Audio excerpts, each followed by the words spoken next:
जो आप यहां लिख रहे हो। ठीक, तो हम लोगों ने एक बार ये सारा क्लोज करते हैं, करना नहीं, तीसरी बार भी ऐसा ही करवाना। नेक्स्ट एप्लीकेशन है, कुछ थोड़ा सा और ऐड करेंगे, पुराना तो आपका सारा यूज होगा। अब यहां पे कंट्रोलर और स्टूडेंट कंट्रोलर, और यहां पे ये अपसर्ट का बना रहे थे, क्रिएट पे हमने वैलिडेशन लगा दी है, लग गई थी कि ईमेल डुप्लीकेट नहीं होना चाहिए। पहली बात, ये वैलिडेशन कहां लगाई हमने? सर्वर साइड पे ईमेल डुप्लीकेट नहीं होना। सिंपल सीक्वल की क्वेरी बोलो, select star from table name where email, check कर लिया, अगर वो ईमेल एग्जिस्ट करता है तो मैसेज दे दे ईमेल इन यूज, बस लिख दिया हमने। ठीक, अब उसके लिए यहां फर्स्ट और डिफॉल्ट लिखते हैं, किसी में कुछ और लिखते होंगे, यहां ये लिखते हैं हम लोग, बस इतनी सी बात है, और तो कुछ नहीं है। अब क्रिएट के केस में तो ठीक है, अब अपडेट के केस में क्या होना चाहिए? ये ब्रेक पॉइंट लगाया हुआ, चेंज करने से पहले बच्चे कोड नहीं सोचना। अगर आप ये सोचोगे क्या चाहिए तो आप बना लो, कैसे लिखना ये नहीं सोचना, ये बात की बात है। एंड रूडी लगाना होगा, इफ लगाना होगा, कुछ यही करना होगा, तो बड़ा खतरनाक काम थोड़ा है। स्टूडेंट प्लेस और क्रिएट तो आपका ठीक काम कर रहा है, डुप्लीकेट ईमेल नहीं। अब आ जाओ एडिट पे। ठीक, तो एडिट पे क्लिक किया और मैंने लिखा अमित कुमार राणा, चेंज कर, एड्रेस भी कुछ चेंज कर। आप बताओ, मैं अपडेट पे क्लिक करूं तो अपडेट होना चाहिए कि नहीं? होना चाहिए।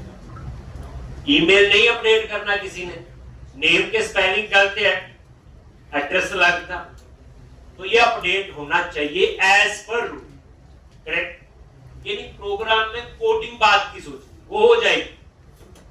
जैसे मैंने अपडेट पे क्लिक किया, आ गया यहां पे। अब F10 नल तो नहीं है, वैलिड है डेटा, आ गया। अब यहां पे ये ईमेल चेक कर रहा है, और ये जो ईमेल हमने जो पहले से वहां था, तो ये ईमेल तो एग्जिस्ट करता है। देखो, स्टूडेंट डॉट ईमेल वही है जो टेक्स्ट बॉक्स में आ रहा था, और ये ईमेल तो डाटाबेस में है, तो F10 not equal to null है।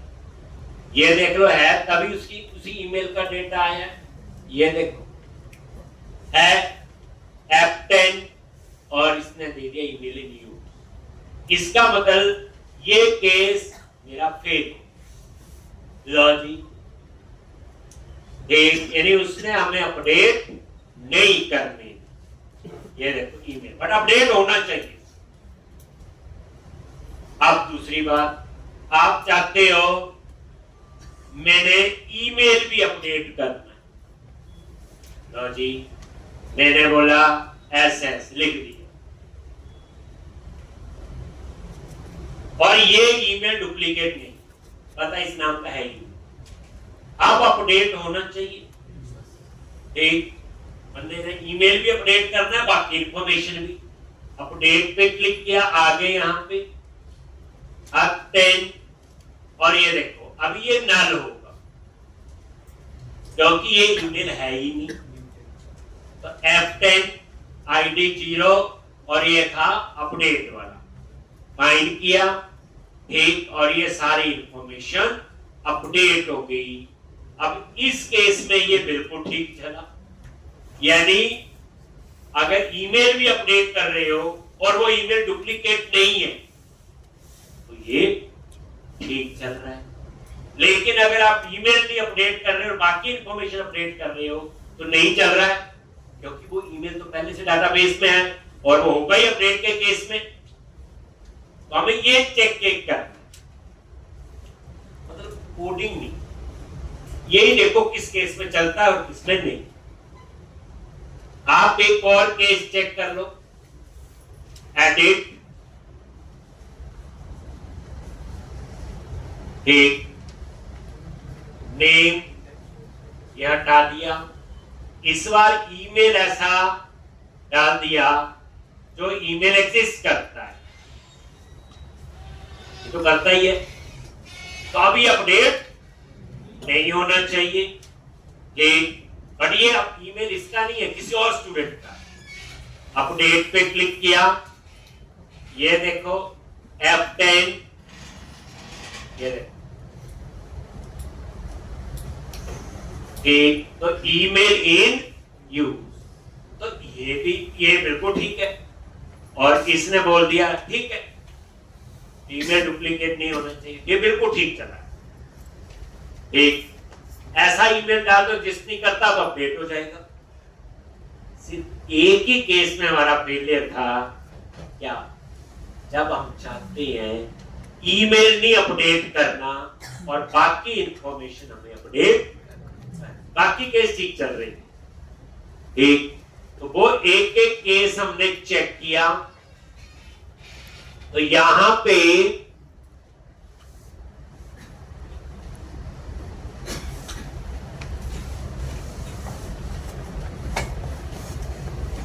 एक का सिमिलर है, एक क्लास सर को बोलूंगा वो शुरू करेंगे, उसमें सिर्फ ना एमबीसी ही करवाएंगे दोबारा, क्लास के बाद का ही टाइम दे देंगे, एक 35-40 मिनट या 50 मिनट 40-45 मिनट जो है, क्योंकि एमबीसी आना जरूरी है। ठीक, तो अगर किसी के कंसेप्ट क्लियर हो या कुछ हो ना हो तो वो क्लास लगा ले, वो क्लास के बाद ही होगी, 1-2 दिन में शुरू कर देंगे। ये क्लास में तो हम नहीं पढ़ेंगे जो एज पर सिलेबस होगा। किसी को लगता है कि मैंने पढ़ना है, बीच में छुट्टी कर ली या याद आ गया कि इंटरेस्टिंग चीज तो है लेकिन मैं प्रैक्टिस नहीं की पहले इसलिए मुझे परेशानी हो रही, वो सारे क्लास लगा, उसमें सिर्फ एमबीसी सारा नहीं करवाना है, अभी सिर्फ एमबीसी ही रिवाइज करें। एक आगे मैं तो यहाँ पे पढ़ते रहेंगे, तो 1-2 दिन बाद वो भी एक क्लास शुरू करवा देंगे, जो लगाना चाहें बच्चे वो लगा। एक अब आप लोग क्लास के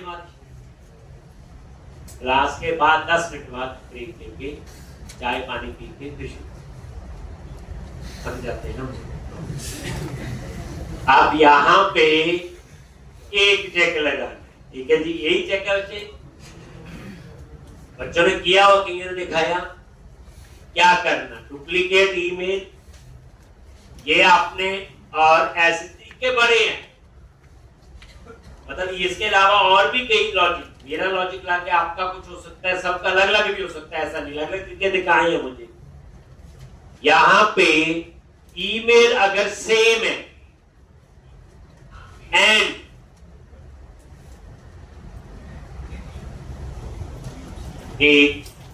s.id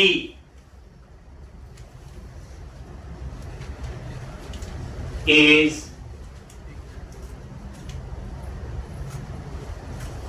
not equal to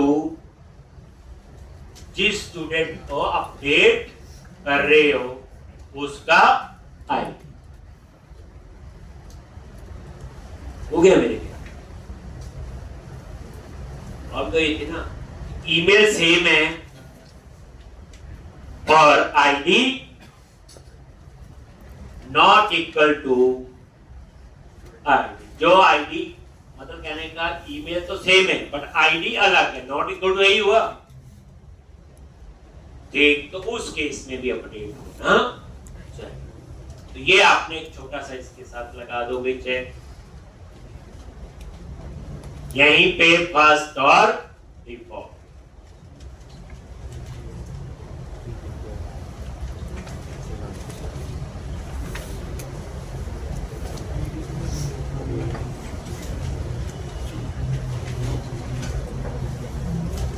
and का तो पता ही है, कंडीशन ट्रू होनी चाहिए, उसी में लगा दिया फर्स्ट और डिफॉल्ट।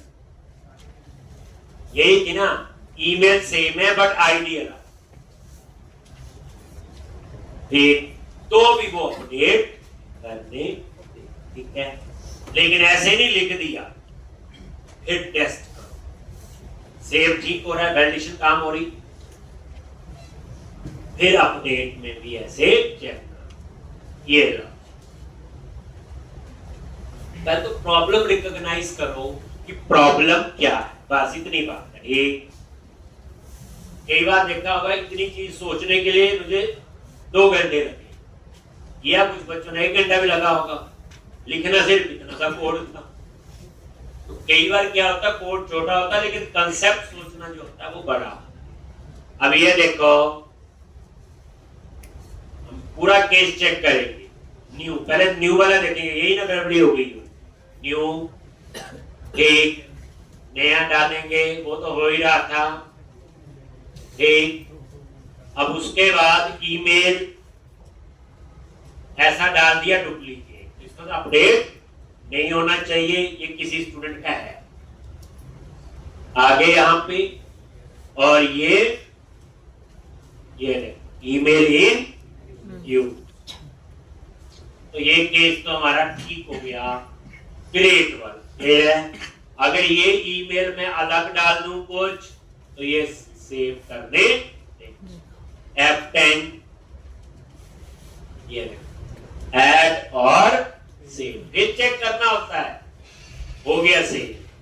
अब हम एडिट करते हैं, एडिट किया, इस बार हम ईमेल नहीं अपडेट कर रहे, ये केस फेल हुआ था, फिर उसने सिर्फ नेम के स्पेलिंग डालते वो ठीक कर, अमित कुमार। अब अपडेट पे क्लिक करो,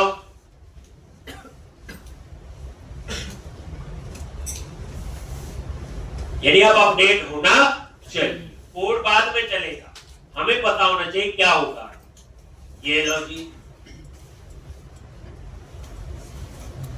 लो बड़ा अपडेट का कोड, और यहां पे ये देख, एडिट, फिर किया एडिट, हर केस।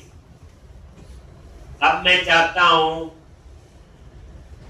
ये एज भी चेंज की और ईमेल डुप्लीकेट डालने की कोशिश की, अपडेट तो कर रहा हूं बट सेम अगर किसी का हो तो ना अपडेट करने दे, अब इसे अपडेट नहीं करने देना, यही होगा। ये लो जी, ठीक, और ये किसी ना किसी का हो गया जी। अगर ये ईमेल अगर अपडेट करना है और किसी का नहीं है तो ये अपडेट, हाँ,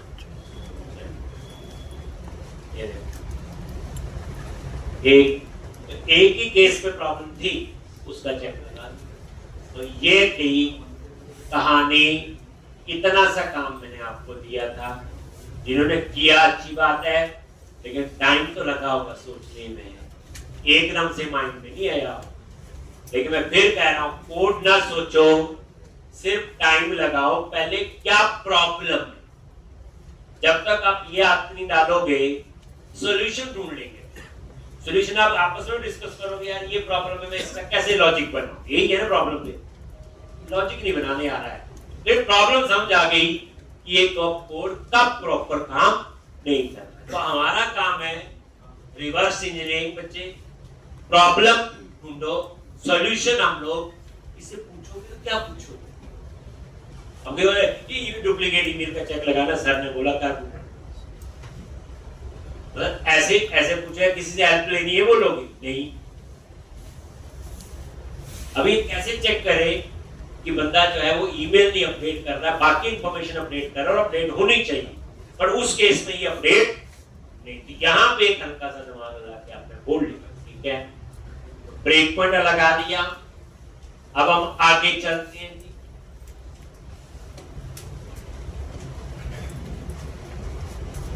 अब यहां पे डिटेल का कौन सा कोड लिखेंगे? डिटेल का और डिलीट।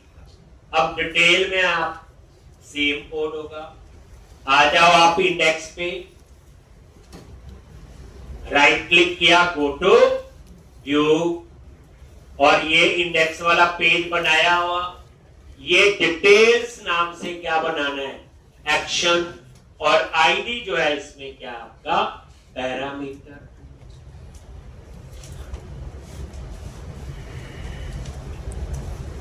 एक लॉजिक वही कंट्रोलर में आ गई,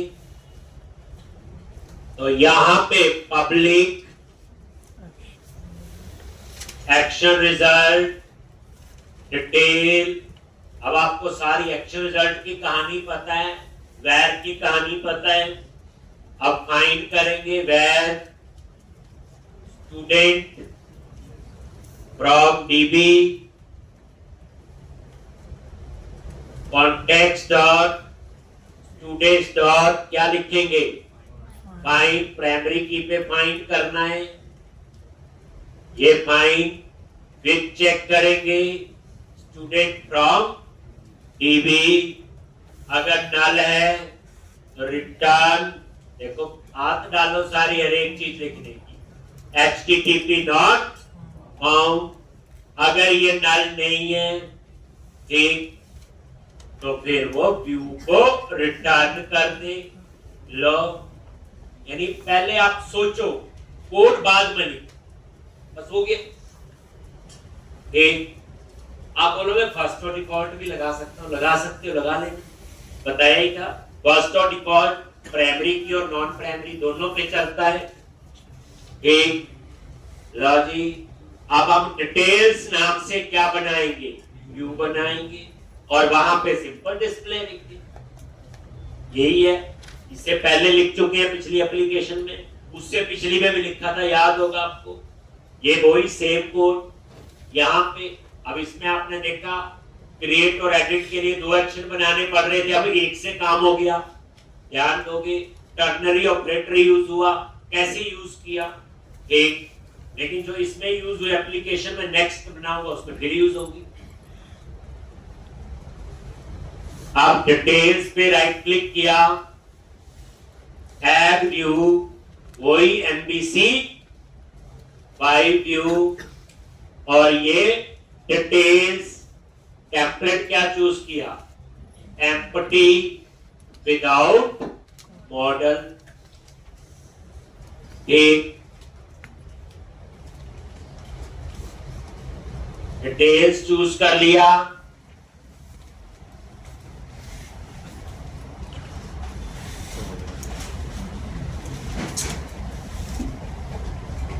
और ऐड पे क्लिक कर।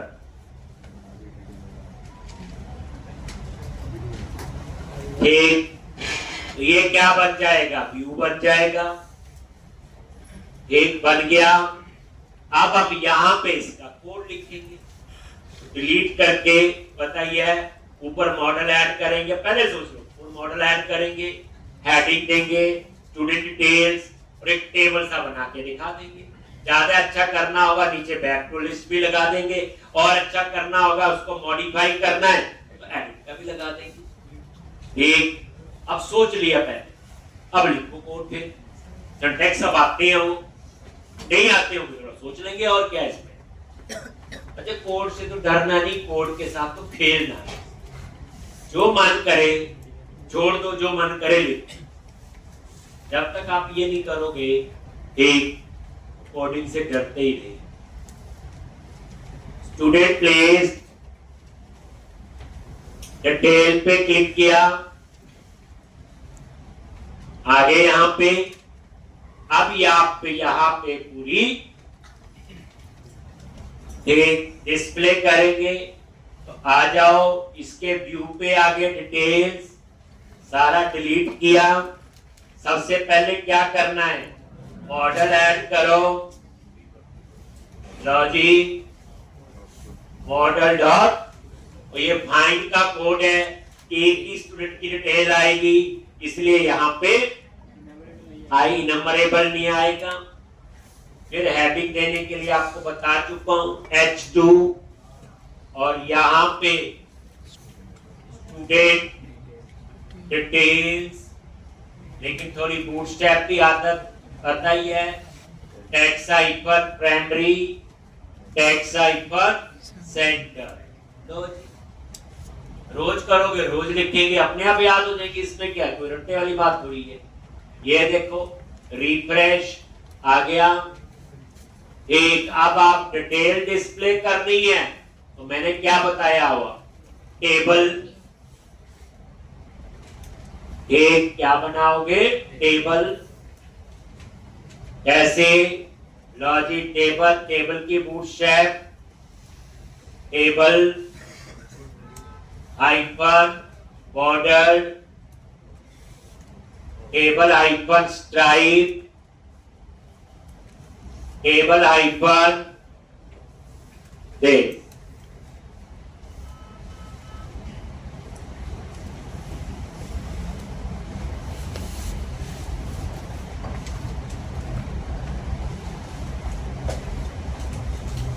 टी है टेबल हेडिंग, टी है टेबल रो, ए और टी एच टेबल हेडिंग। एक तो यहां पे स्टूडेंट का name, address, age, email. Name, address, age और ईमेल। ये आपने हेडिंग दे दिए, साथ साथ यहां रिफ्रेश करके देखते भी। आगे हेडिंग्स। अब की बॉडी में जाओ,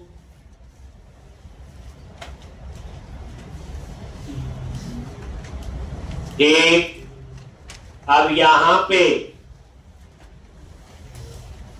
की बॉडी में एक रो बनाओगे, लूप लगाने की जरूरत नहीं है। ऊपर एक ही स्टूडेंट की डिटेल आ रही, एक से ज्यादा के होते लूप लगाते हैं, जैसे टेक्स्ट पे लगाया। एक अब यहां पे आगे TR table row, TD @ model dot name. Model बोले तो ये किस मॉडल को एक्सेस करेगा, जो ऊपर ऐड है और उसका नाम क्या है, स्टूडेंट। ठीक, देख लो मॉडल पे गए, लिखा भी आ गया स्टूडेंट मॉडल। अब वहां से आपको क्या मिल जाएगा, name, address, age, email. Address, age और ईमेल। एक और साथ ही रिफ्रेश करके पहले देख लो, फिर लिखते हैं। आगे डिटेल लिख। एक तो ये थी कहानी, फाइंड की लिखवाया हुआ था। ये लो जी,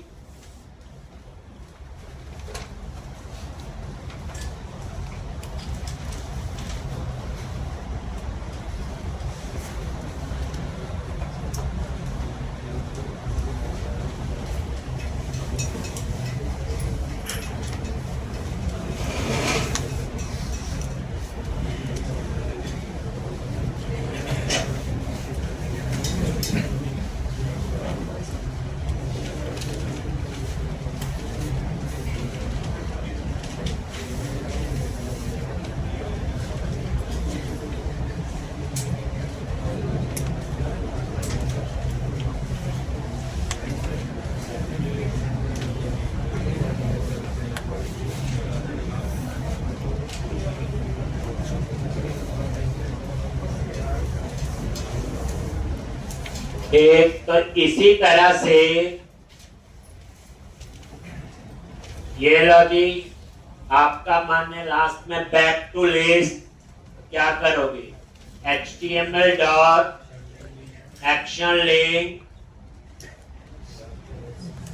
बैक टू लिस्ट, और यहां पे इंडेक्स, और ये आपका br@html डॉट, br क्या होता है, ब्रेक, जैसे स्लैश एंड होता है न्यू रो के लिए, इसके नीचे एडिट, आगे क्या लिखेंगे, अपसर्ट, और इसमें एक पैरामीटर होगा और उसका नाम होगा आईडी, जो कहां से आएगा, ऊपर मॉडल। देखो आराम से, तो ये कोड हो गया आपका फाइंड। देखो पहले किया हुआ तो इजी लग गया, अब उसके बाद कौन सा कोड है, एक कौन सा लिखेंगे, डिलीट का।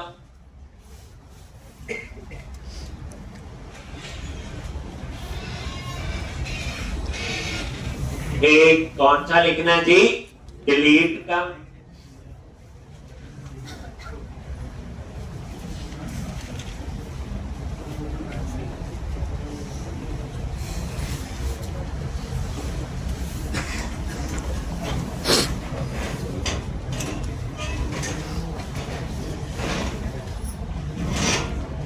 ये रिफ्रेश करके देखोगे बटन लगे होंगे नीचे, एक बैक टू लिस्ट और edit,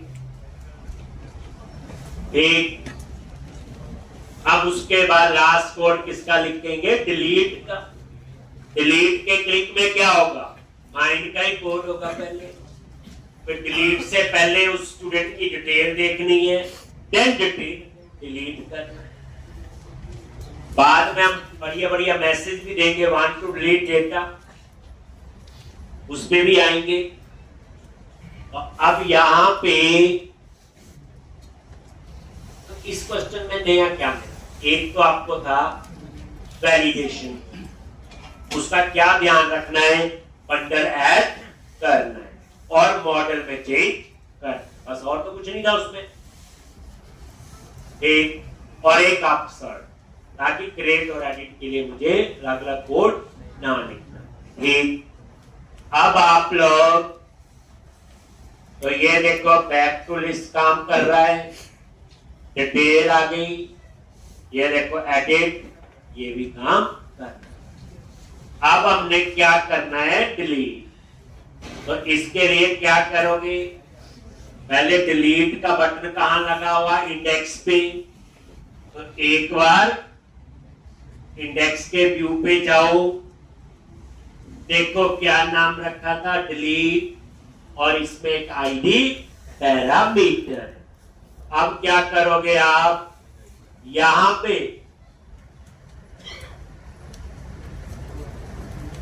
action result, delete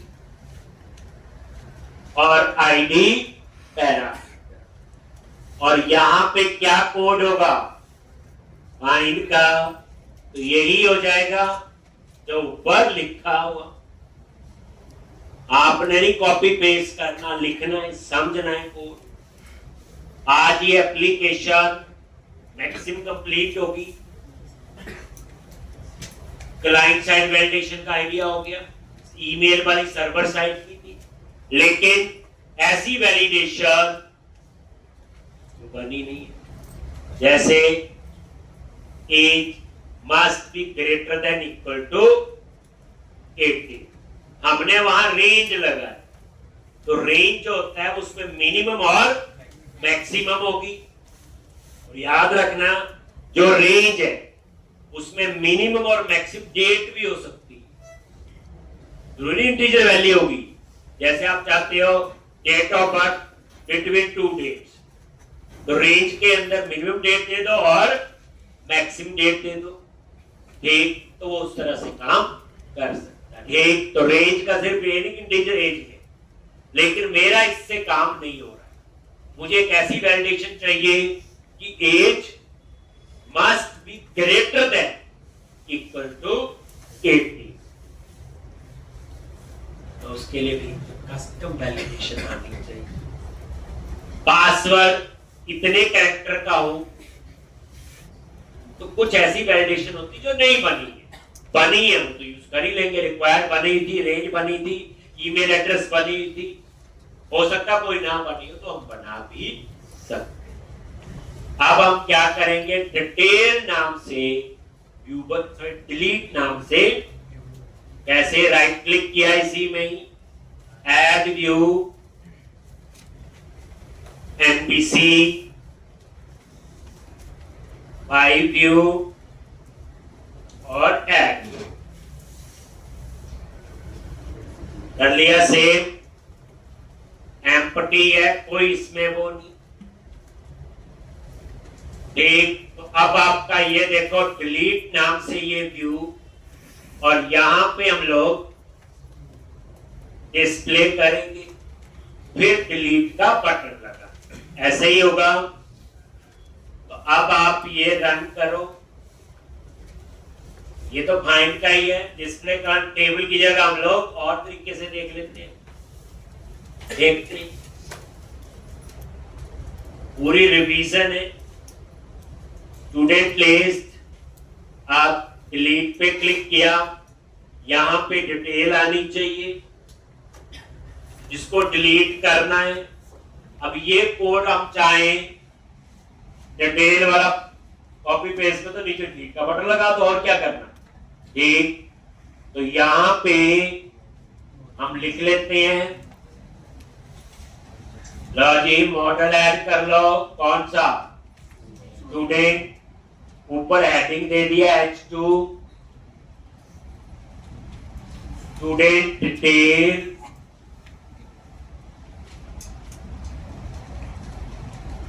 plus tax icon primary,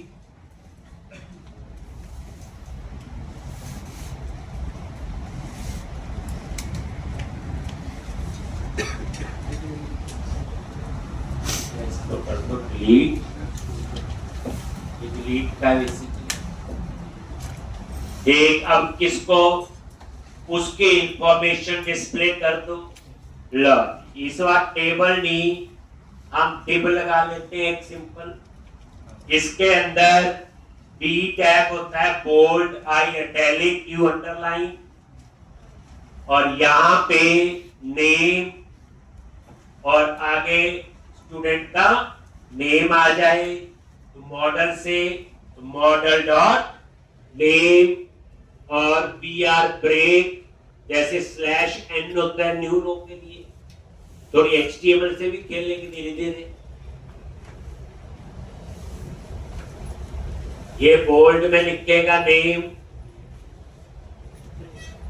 address, age, email,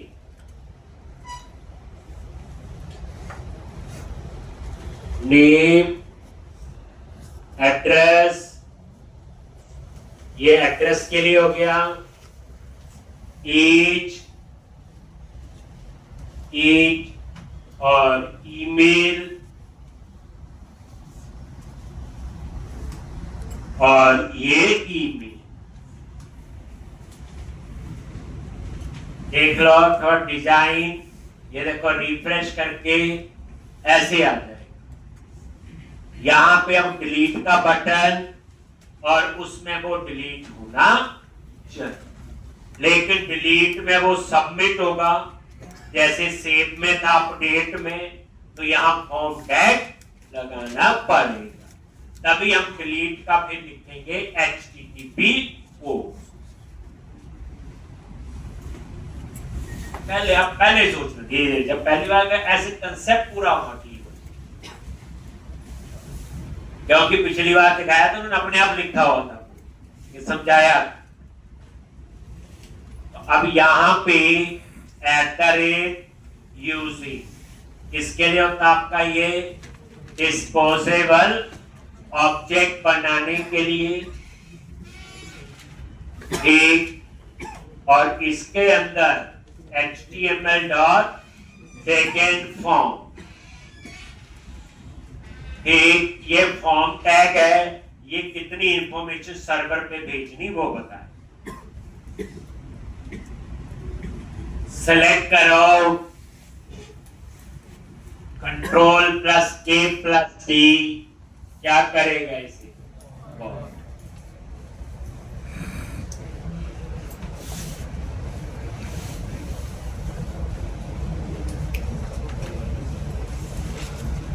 एक कंट्रोल प्लस के प्लस डी फॉर्मेट कर दिया। अब यहां पे क्या करना है, एक सिंपल सबमिट का बटन।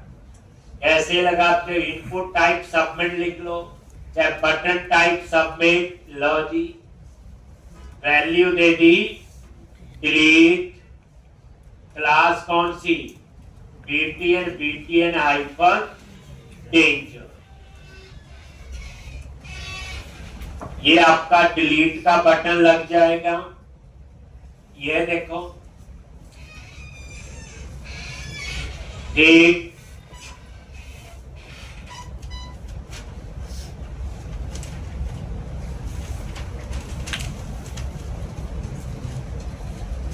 और लास्ट में यही बैक टू लिस्ट भी लगा लो, नहीं डिलीट करना।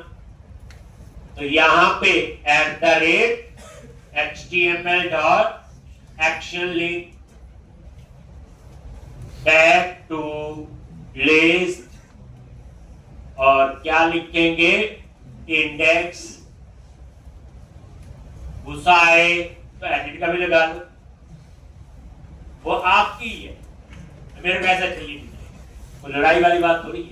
क्लाइंट को जो चाहिए वो आपको देना पड़ेगा। लो जी, ये आपका बैक टू लिस्ट, ये देखो बैक टू लिस्ट काम कर रहा है, डिटेल आ गई।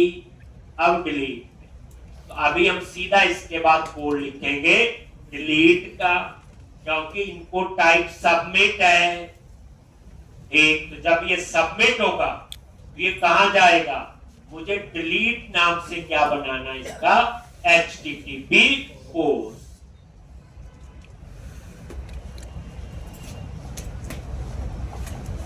http पोस्ट बनाते हैं।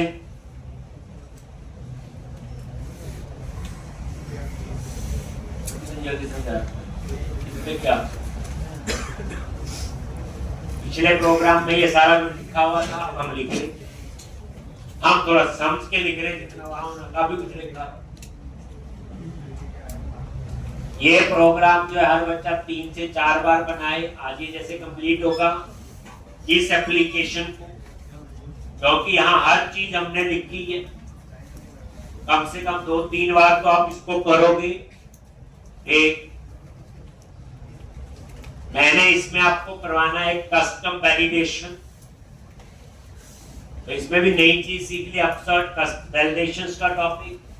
अगले में मैं आपको लेआउट करवाऊंगा, जैसे हमने ल्यूमन 1-2 किए, एक अब एक प्रोजेक्ट में मल्टीपल लेआउट होंगे, अगले में ये भी सीखेंगे मल्टीपल टेबल, क्योंकि मल्टीपल टेबल की सारी कहानी पता होनी चाहिए। एक ही टेबल थोड़ी होगा स्टूडेंट एम्प्लॉय।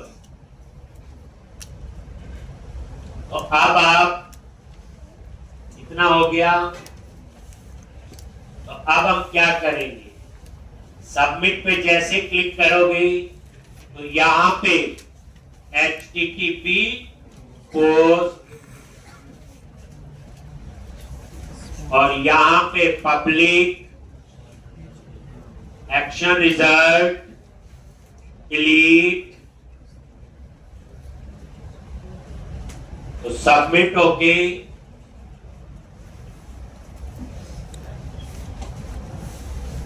ये स्टूडेंट का ऑब्जेक्ट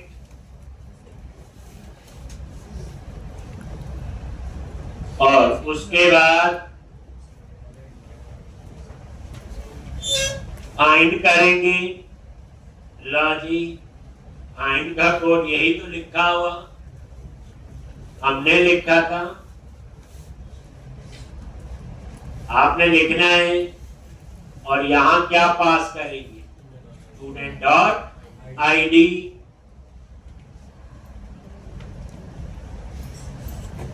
फाइंड कर लिया, फाइंड हो गया तो क्या करना फिर, context dot students dot remove और स्टूडेंट फ्रॉम टीबी, फिर context dot save changes, return redirect to action, name of index।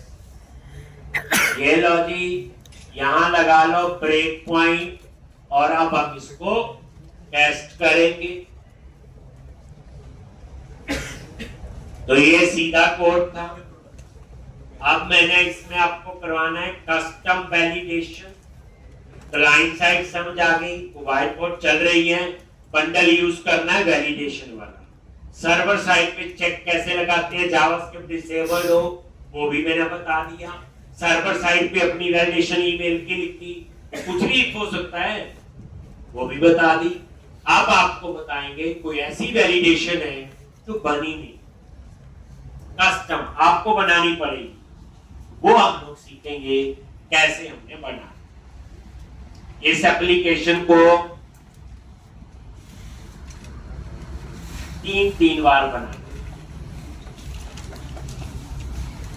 1 seating में 1 बार की थोड़ी रेस्ट कर लेनी, फिर 1 सीटिंग में दूसरी बार, फिर रेस्ट, फिर 1 सीटिंग में 3 बार। ठीक, अगर ढंग से समझ के बनाएंगे, मेरे को लगता है इस पूरी में आप 1.5-2 घंटे में बना ही लोगे एक बार, कुछ नहीं करना। तो डॉक्टर कहता है 3 बार दवाई खानी है दिन में, ये वही बात, ये 3 बार करना है तो कर नहीं कर, एक बार में तो नोट निकाल देखनी पड़ेगी, दूसरी बार में उससे कम, तीसरी बार में होता है ना ही देखनी पड़ेगी। कितनी प्रैक्टिस होनी चाहिए। हम ये नहीं चाहते कि हम कोड में कंफ्यूज हो, कंसेप्ट पे फोकस रखो बस। कंसेप्ट आ गया तो कोड तो अपने आप ही। अब ये देखो, रन करो,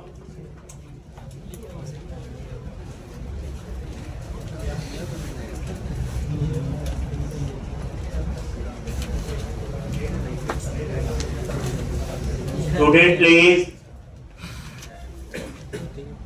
डिलीट, डिलीट पे क्लिक करो। यहां देखो आईडी आ रहा है कि नहीं, ये आ गया आईडी, ये यूआरएल से आ रहा है। F10 फाइंड हो ही जाएगा, रिमूव, सेव चेंजेस और डाटाबेस में ये लो जी। और डिलीट करना है, डिलीट पे क्लिक किया और डिलीट, F10, सेव चेंजेस, ये और डिलीट हो गया, ये एक और डिलीट और ये डिलीट। सामने आ रहा है, हो गए काम रिकॉर्ड। तो ये बच्चे आपने प्रैक्टिस कर। अब मैंने आपको बताना है कस्टम वैलिडेशन कैसे बनाते हैं। एक ना समझ आ गया, इतनी रिवीजन थी पिछली देख लिया होगा, थोड़ा सा आपको व्यू का रखना पड़ता। मान लो इसमें कोई डाउट है तो नेक्स्ट में फिर सारा कुछ यूज होगा, ये दोबारा से एप्सॉल्व बनेगा। हर एप्लीकेशन में वैलिडेशन लगाएंगे, मतलब जो हमने आज पढ़ लिया इस एप्लीकेशन में, नेक्स्ट एप्लीकेशन में सब कुछ दोबारा से यूज होगा।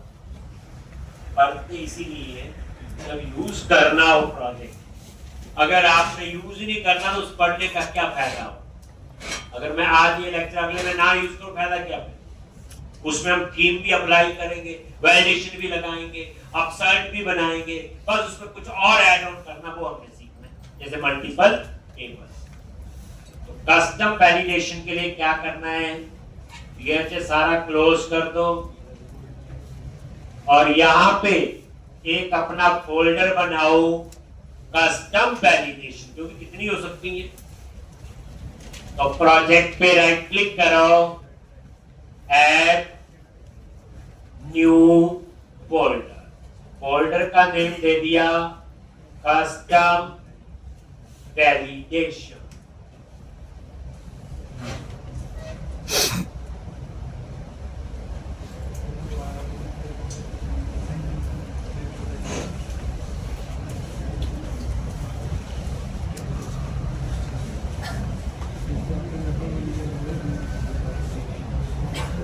कस्टम वैलिडेशन अब यहां पे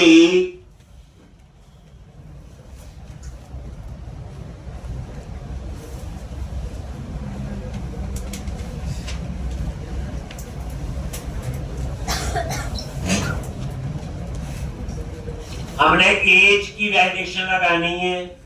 age must be greater than equal to 80। ठीक, तो कस्टम वैलिडेशन फोल्डर पे राइट क्लिक करो, ऐड क्लास, एक नॉर्मल क्लास ऐड करो।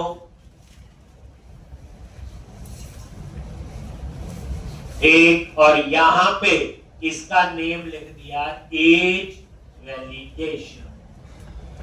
क्लास का नाम ही हो गया किस्म से एज वैलिडेशन, और ये एज वैलिडेशन। अब यहां पे एक क्लास इनहेरिट करनी है, वो कॉमन क्लास है। जितनी वैलिडेशन रिक्वायर्ड, रेंज या और भी कई बनी हो, कंपेयर और भी है जो वहां यूज हुआ। ऐसे ये देखो, मॉडल पे गई, स्टूडेंट्स पे जाओ, अब ये बनी है, रिक्वायर्ड है। ये देखो, मैंने रिक्वायर्ड पे अब तक प्रेस किया, यहां कौन सी क्लास इनहेरिट है? Validation attribute. अब इसी तरह से अगर आप रेंज पे जाओ तो F12, इसमें कौन सी इनहेरिट है? ठीक, इसी तरह से ईमेल पे की F12 यहां पे, और इस पे भी F12, कौन सी इनहेरिट है? वैलिडेशन। तो इसका मतलब हुआ कि जो हमने क्लास बनाई, कहां पे बनाई बच्चे? कस्टम वैलिडेशन फोल्डर में, और यहां पे भी वही क्लास इनहेरिट होनी चाहिए, वैलिडेशन एट्रीब्यूट।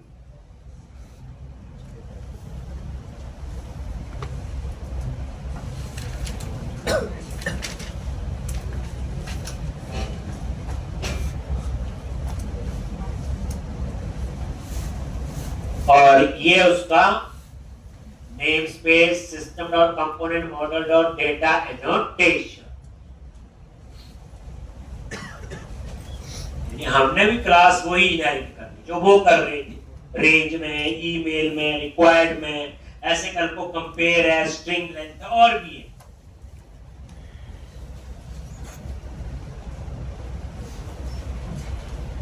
तो ये कस्टम, ये एज वैलिडेशन होगी। ऐसे कोई पासवर्ड वैलिडेशन, ऐसे आप मल्टीपल फाइल्स बना सकते, तभी फोल्डर अलग से बना। अब ये जो वैलिडेशन एट्रीब्यूट क्लास है, इसमें कुछ मेथड बने हैं जिसे ओवरराइट करना है, जिनको हम कहते हैं ओवरराइटेबल मेंबर। याद करो, ओवरराइटिंग और ओवरलोडिंग दोनों में डिफरेंस पता है? थोड़ा सा ओवरराइटिंग होता है, ओवरलोडिंग होता है same name with different parameter. ये आपका क्या है? ओवरलोडिंग। ओवरराइडिंग में क्या होता है? ये बिल्कुल ओवरराइट वाला ही काम। इसमें सिंपल समझाते हैं। अपने एक एम्प्लॉय की क्लास बनाई, HRA कैलकुलेट हो रहा है, 90% एम्प्लॉय का HRA जो है मान लो 20% या 20%, तो हम क्या करेंगे? लेकिन 10% एम्प्लॉय का जो HRA है वो कम भी हो सकता है और ज्यादा भी। तो हम क्या करेंगे? एम्प्लॉय क्लास में एक ओवरराइडेबल मेंबर बनाएं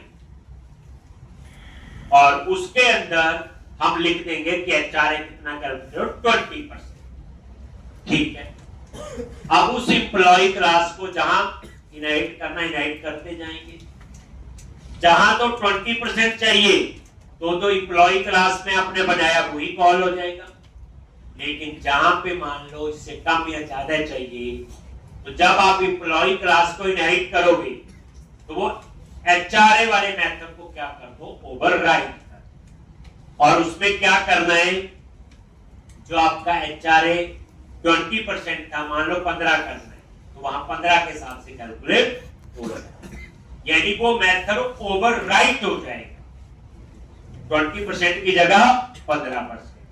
कहीं और इम्प्लॉय क्लास इनहेरिट की, उसका HRA 25% है, तो जब इनहेरिट करोगे तो उस HRA वाले मेथड को फिर ओवरराइट कर दो और उसको 20 की जगह 25%, जिसको आप लोग ओवरराइडिंग ने समझाए, वर्चुअल मेंबर पड़े होते हैं C++ के अंदर। तो ये देखो, अभी देखना जो कहानी, basically overriding always use with inheritance, ये तो सिंपल याद है। जैसे इनहेरिट है वैलिडेशन एट्रीब्यूट, और ये देखो ओवरराइड, जैसे मैंने ओवरराइड लिखा, इसमें वो मेंबर आए जिनको इस क्लास के अंदर हमने ओवरराइडेबल बनाया हो, वर्चुअल बनाया हो। मतलब सारे नहीं आए, सिर्फ ओवरराइड लिखने के बाद वही आए जिन्हें हम ओवरराइड कर सकते हैं, जैसे अलाउंस का बना दिया HRA का। ठीक, अब हमारा कौन सा यूज होगा बच्चे, यहाँ पे इज वैलिड, ये वाला यूज करना है। ये देखो आगे ओवरराइड लिखा आ गया, इसका मतलब ये है कि ये मेंबर ओवरराइडेबल है और ये मेंबर इस क्लास के अंदर ये बना, और ओवरराइडेबल मेंबर्स को ही हम ओवरराइड कर सकते हैं।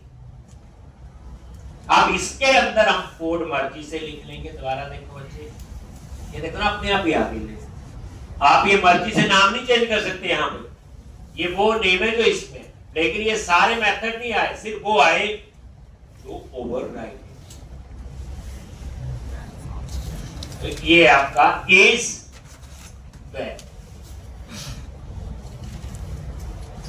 वैलिडेशन एट्रीब्यूट पे F12 प्रेस करो, देखो बनी ये क्लास,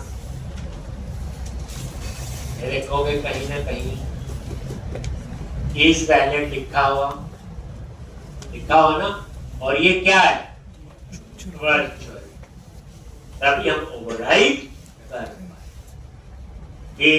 कई लैंग्वेज में ओवरराइडेबल लिखते हैं, और C++ में मेरे ख्याल से वर्चुअल ही लिखते हैं, जावा में वर्चुअल लिखते हैं मेरे ख्याल से। ठीक, मतलब ये वर्चुअल मेंबर है, इसे क्या कहते हैं हमने ओवरराइड।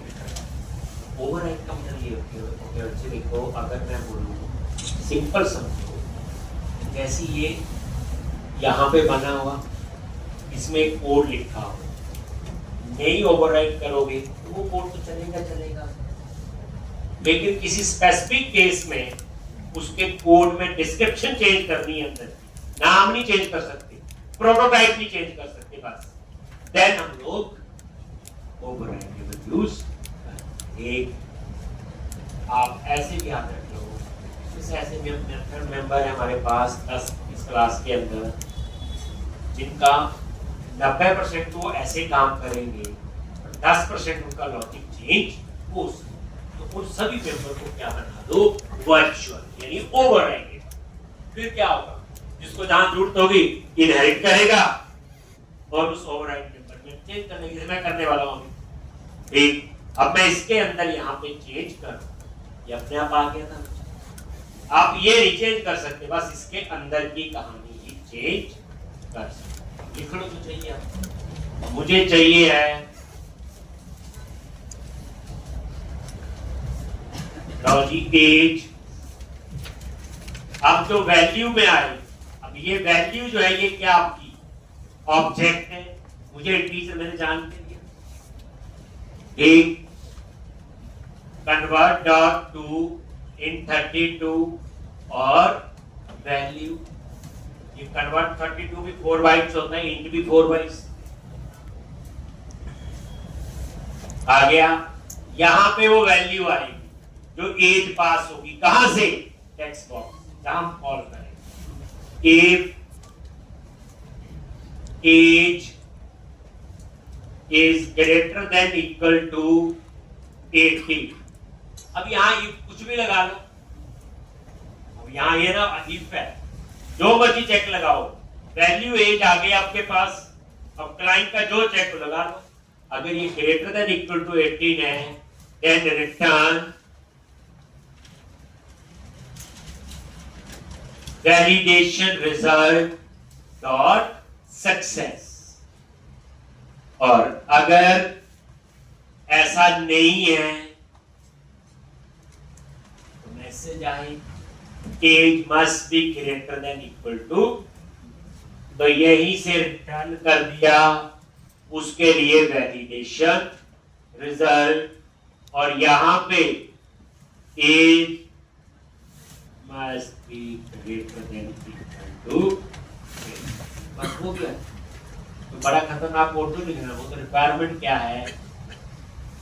अब जैसे मर्जी नॉर्मल इफ लगाओ, फॉर लूप लगाओ, जैसी रिक्वायरमेंट हो ऐसा कर सकते। एक पासवर्ड की लेंथ है 6 to 12 फैक्टर के बीच की होनी चाहिए, तो वैल्यू में पासवर्ड आ जाएगा, यहाँ भी लोगे password dot length greater than equal to 6 and password dot length less than equal to 12। अगर ऐसा नहीं है तो मैसेज आए, अगर ऐसा है तो मतलब कहने का, अब जितनी मर्जी वैलिडेशन की कहानी मैंने जगह बता दी, अब पूरी प्रोग्रामिंग यहाँ पे कर सकते। आपकी वैल्यू जो है वो इस वेरिएबल के जी, बस ध्यान है, बस अब यूज करते हैं। ये एज वाली जो वैलिडेशन है, अब इसे हम कहाँ यूज करेंगे, मॉडल। अब ये पूरे प्रोजेक्ट में आप यूज कर सकते हो। कैसे, ये मॉडल में गए और ये स्टूडेंट मॉडल, इतनी जल्दी सीख लेंगे आप लोग। ये देखो कहां पे है एज, ये है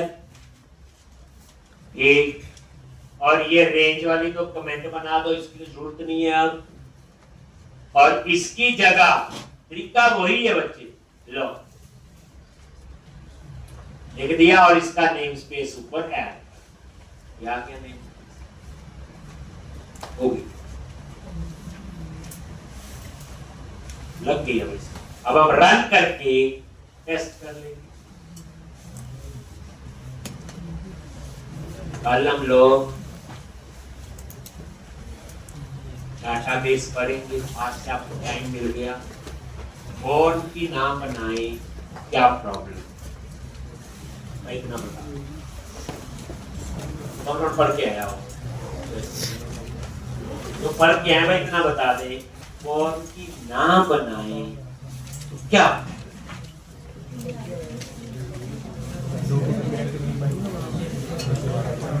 क्यों लगा, ना लगाए तो क्या बेनिफिट, पढ़ने का तरीका थोड़ा सा चेंज तो कर लो।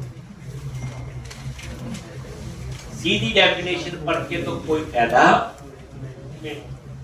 हमें सच में समझाना चाहिए। प्रोजेक्ट बनाए तो हम सच में बताएं कि हाँ फॉर्म की बनानी जरूरी है, अगर मैं नहीं बनाऊंगा तो मुझे ये प्रॉब्लम आ सकती है। अब वो तभी डिसाइड कर सकते हैं जब आपको सही मीनिंग पता हो। तो कल जब मैं करवाऊंगा आपको, मैं आपको 2 सैंपल डाटाबेस बनवाऊंगा कि जब हम प्रोजेक्ट बनाते हैं, एक टेबल थोड़ी होता है, किसी के प्रोजेक्ट में 5 टेबल होंगे, 10 होंगे, 20 होंगे, 100 होंगे, 50 होंगे। तो हाउ डिसाइड कैसे करोगे आप लोग कि कौन सी प्राइमरी कीज होगी, कौन सी फॉरेन कीज होगी, और क्या कंसेप्ट उसके पीछे होता है। जब ये काम हो गया, फिर पंगा पड़ गया कि मल्टीपल टेबल से डाटा भी फेच करना आना चाहिए, तो उसके लिए ज्वाइंस आएंगे। अरे ज्वाइन, लेफ्ट राइट कुछ कहते हैं आप लोग, तो कल पूछेंगे आपसे। New student,